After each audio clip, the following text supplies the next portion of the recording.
Hello BSc second year student, कैसे हैं आप सभी लोग। उम्मीद है आप लोग बहुत अच्छे होंगे। माय नेम इज़ आशीष गिरी। आज के इस वीडियो के अंदर हम डिस्कस करेंगे बीएससी सेकेंड ईयर बॉटनी के थर्ड सेमेस्टर में आपका थ्योरेटिकल पेपर आता है flowering plant identification and aesthetic characteristics. Student, इस सेमेस्टर से ऑलरेडी मैं कई सारे वीडियोस अपलोड कर चुका हूं जो कि आपके एग्जाम पेपर के लिए मोस्ट इंपॉर्टेंट है। तो अगर आप उन वीडियोस को देखना चाहते हैं तो उसी वीडियो के डिस्क्रिप्शन बॉक्स में आपको लिंक मिल जाएगा, या फिर आप चैनल के अंदर जाएंगे आपको एक अलग से प्लेलिस्ट मिल जाएगा। इस सेमेस्टर से हम काफ़ी सारी इंपॉर्टेंट फैमिलीज़ कवर कर चुके हैं। आज के इस वीडियो के अंदर हम कवर करेंगे फैमिली स्क्रोफिलियोरिएसी के बारे में। इसे हम स्नैपड्रैगन फैमिली के नाम से भी जानते हैं। तो चलिए वीडियो को स्टार्ट करते हैं। हेडिंग डाल लीजिए सिस्टमेटिक पोजीशन। स्टूडेंट, यदि आप बीएससी के कॉन्सेप्ट को हिंदी में समझना चाहते हैं तो आप इस चैनल से जुड़ सकते हैं। यदि आप न्यू एजुकेशन पॉलिसी के अकॉर्डिंग जो आपका नया सिलेबस लॉन्च हुआ है बीएससी का, अगर आप लोग उसके अकॉर्डिंग पढ़ना चाहते हैं तो भी आप इस चैनल से जुड़ सकते हैं। फैमिली स्क्रोफिलियोरिएसी को डिवीजन एंजियोस्पर्मी के अंदर रखा गया है क्योंकि इस फैमिली के अंदर जो मेंबर्स होते हैं वो अपनी लाइफ साइकिल के ड्यूरिंग फ्लावर को प्रोड्यूस करते हैं, सीडेड प्लांट होते हैं। क्लास डाइकोटिलिडन्स के अंदर रखा गया है क्योंकि उनकी पत्तियों में या लीफ में रेटिकुलेट वेनेशन देखने को मिलता है। जनरली आप लोग देखेंगे फ्लावर जो होते हैं वो पेंटामेरस या टेट्रामेरस होते हैं। उनके एम्ब्रियो को ध्यान से देखेंगे तो उसमें 2 कोटिलिडन्स प्रेजेंट रहता है। तो कई सारे डाइकोट के ऐसे फीचर्स होते हैं जिसके बेस पर आप लोग पहचान सकते हैं। इसी कारण इसे क्लास डाइकोटिलिडन्स के अंदर रखा गया। सब क्लास गेमोपेटेली के अंदर रखा क्योंकि इनके पेटल जो होते हैं वो आपस में फ्यूज रहते हैं, इसीलिए इसे गेमोपेटेली के अंदर रखा। सीरीज बाई कार्पेलिटी के अंदर रखा क्योंकि इसमें 2 कार्पल्स प्रेजेंट रहते हैं। Order Personales and family Scrophulariaceae. अब हम डिस्कस करते हैं फैमिली स्क्रोफिलियोरिएसी के डिस्ट्रीब्यूशन के बारे में, यानी वितरण। कितने जिनेरा हैं, कितने स्पीसीज हैं और इनका डिस्ट्रीब्यूशन कहाँ से कहाँ तक है। इस कुल के अंतर्गत यानी इस फैमिली के अंतर्गत लगभग 210 जिनेरा है, 3000 स्पीसीज हैं और ये डिस्ट्रीब्यूशन में कॉस्मोपॉलिटन इन डिस्ट्रीब्यूशन शो करती है, यानी पूरी दुनिया में लगभग ये पाए जाते हैं, विश्वव्यापी होते हैं। और हमारे भारत देश में इस कुल के काफ़ी वंश यानी जिनेरा पाए जाते हैं। अब हम डिस्कस करते हैं वेजिटेटिव कैरेक्टर के बारे में, जिसमें हमें habit, stem, root and leaf के बारे में यानी 4 पॉइंट हमें मेंशन करने पड़ते हैं। सबसे पहले हम लोग हैबिट के बारे में डिस्कस करते हैं। इस फैमिली के जो पौधे होते हैं वो हर्ब्स होते हैं, यानी सॉफ्ट और ग्रीन होते हैं। छोटी झाड़ी यानी कि अंडर सब्स भी होते हैं और कभी कभी ये ट्री के भी रूप में हो सकते हैं, यानी बड़े बड़े पेड़ भी हो सकते हैं।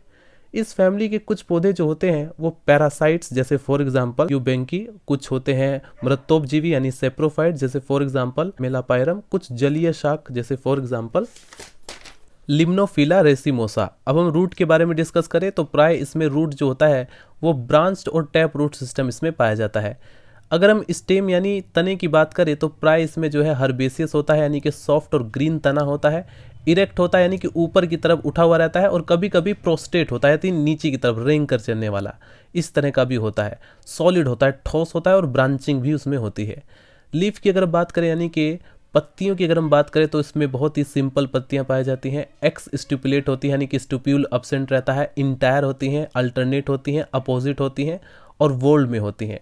अल्टरनेट और अपोजिट का मतलब समझते हैं।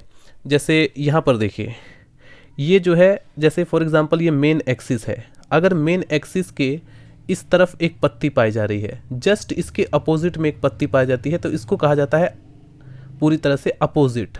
लेकिन अल्टरनेट कंडीशन कब कहेंगे, जब एक पत्ती इस प्रकार से है, एक पत्ती से थोड़ी सी ऊपर, एक पत्ती इस प्रकार से है, एक पत्ती इससे फिर थोड़ी सी ऊपर। मेन एक्सिस के अराउंड अगर इस तरह का सीक्वेंस, इस तरह की फिलोटेक्सी आपको नजर आ रही है तो आप कह सकते हैं अल्टरनेट, राइट। अब हम डिस्कस करते हैं पुष्पीय लक्षण यानी फ्लोरल कैरेक्टर के बारे में। ये जो आप लोग फ्लावरिंग ट्विग और डायग्राम देख रहे हैं, फ्लोरल डायग्राम, अगर आपको ये फैमिली रिप्रेजेंट करनी है तो आप लोग ये डायग्राम रिप्रेजेंट कर सकते हैं। ए फ्लावरिंग ट्विग, ये है डिजिटलीज परप्यूरिया का डायग्राम, राइट। तो इस डायग्राम को भी आप लोग एग्जाम पेपर की जो रिटन कॉपी है उसमें रिप्रेजेंट कर सकते हैं। हालांकि ये फैमिली इतनी ज़्यादा इंपॉर्टेंट नहीं है, एग्जाम पेपर में ज़्यादा पूछी नहीं जाती है इसके बारे में, लेकिन अगर प्रैक्टिकल में कभी पूछी गई आपसे तो आप लोग इसके बारे में एक्सप्लेन कर सकते हैं। फ्लोरल कैरेक्टर यानी पुष्पीय लक्षण, जिसमें सबसे पहले हम डिस्कस करेंगे इनफ्लोरेसेंस के बारे में यानी पुष्पक्रम के बारे में। अब किसी प्लांट पर फ्लावर का जो अरेंजमेंट है वो कैसा है, इसी को कहा जाता है इनफ्लोरेसेंस। तो इस कुल के विभिन्न पौधों में जो पुष्पक्रम होता है, जो इनफ्लोरेसेंस होता है, उसमें काफ़ी वेरिएशन देखने को मिलता है, विभिन्न प्रकार का होता है। जैसे फॉर एग्जांपल लाइनेरिया में अगर आप देखेंगे, लाइरेनिया या मालमुइस में देखेंगे तो इसमें जो है सॉलिटरी होते हैं। अगर हम डाइजिटलीज में देखेंगे और वेरोनिका में देखेंगे तो इसमें जो पुष्पक्रम होता है वो टर्मिनल स्पाइक होता है और रेसिम प्रकार का होता है। इन्फ्लोरेसेंस यानी पुष्पक्रम कभी कभी इसमें डाइकेजियल साइम अथवा एक्सिलरी प्रकार का भी हो सकता है। यानी काफ़ी वेरिएशन आपको देखने को मिलेगा इस फैमिली के अंदर फ्लोरल कैरेक्टर, यानी कि काफ़ी वेरिएशन आपको देखने को मिलेगा इस फैमिली के अंदर अगर आप लोग इन्फ्लोरेसेंस को देखेंगे। अगर हम फ्लावर के बारे में डिस्कस करें तो फ्लावर ब्रैक्टिएट होता है यानी कि ब्रैक्ट प्रेजेंट रहता है, पेडिसलेट होता है यानी कि पेडिसल भी प्रेजेंट रहता है। इस फैमिली के मेंबर्स में अगर फ्लावर को सिमेट्री के बेस पर देखेंगे तो जनरली तो जाइगोमॉर्फिक होता है, लेकिन कभी कभी एक्टिनोमॉर्फिक सिमेट्री भी इसमें पाई जाती है। हाइपोगाइनस होता है यानी कि ओवरी जनरली इसमें सुपीरियर होती है, राइट। हर्मेफ्रोडाइट भी होता है। अगर हम कैलिक्स के बारे में डिस्कस करें तो प्राय इसमें 5 सेपल्स होते हैं और ये जो है गैमोसेपलस कंडीशन पाई जा रही है, यानी कि जो सेपल्स हैं वो आपस में फ्यूज है। और इसमें एस्टिवेशन की बात करें तो इम्ब्रिकेट एस्टिवेशन इसमें पाया जाता है।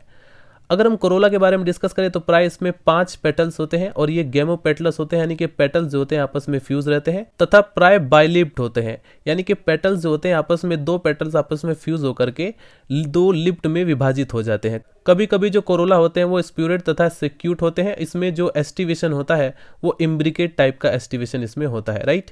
यानी कैलिक्स और कोरोला दोनों में ही इम्ब्रिकेट टाइप का एस्टिवेशन हमें देखने को मिलता है। अगर हम इसमें एंड्रोशियम के बारे में डिस्कस करें तो प्राय इसमें 4 स्टेमेंस होते हैं। कभी कभी जो स्टेमेंस होते हैं उनकी संख्या 5 भी होती है, जैसे फॉर एग्जांपल वर्बेस्कम, तथा कभी कभी 2 जैसे फॉर एग्जांपल वरोनिका, तथा कभी कभी स्टेमेंस 2 भी होते हैं जैसे फॉर एग्जांपल वरोनिका में। पुंकेसर प्राय जो होते हैं वो दल लग्न यानी इपीपेटलस होते हैं और दलों के एकांतर यानी अल्टरनेट टू पेटल्स होते हैं। एंथर्स जो होते हैं वो बाइसेल्ड होते हैं और इंट्रोस कंडीशन में होते हैं।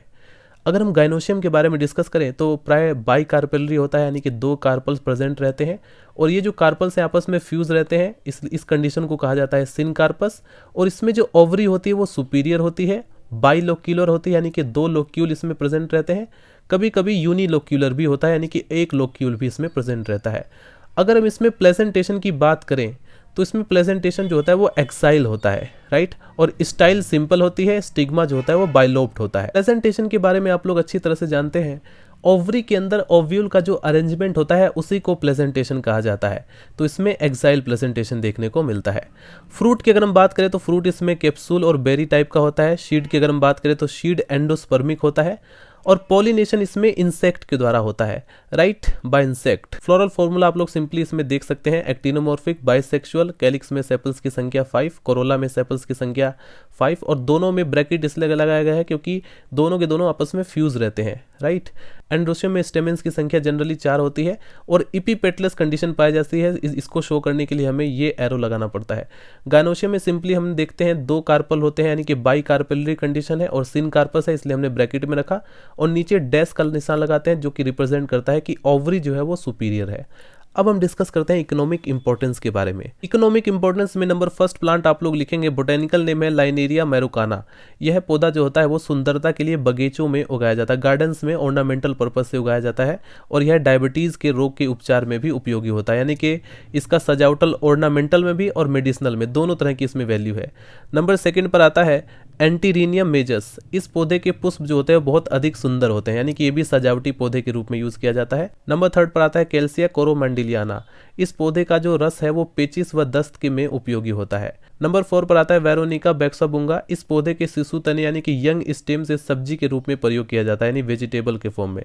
नंबर 5 पर आता है डाइजिटेल्स परप्यूरिया। इस पौधे की जो पत्तियां होती हैं वो पेट संबंधी रोगों के लिए, यानी स्टमक में कोई प्रॉब्लम हो जाती है तो उसके लिए मेडिसिन बनाया जाता है। तो ये 5 प्रकार के हमने इकोनॉमिक वैल्यू के प्लांट देखे, जिसमें कुछ ऑर्नामेंटल पर्पस के हैं और कुछ जो है मेडिसिनल पर्पस के हैं। इनमें से आप लोग 2 भी याद कर लेंगे तो बहुत है, क्योंकि शॉर्ट क्वेश्चन में अगर पूछा जाएगा तो 2 ही इसमें आप लोगों को लिखना होता है। सो स्टूडेंट, मिलते हैं नेक्स्ट वीडियो में। Thank you so much watching this video. Bye bye, Tata.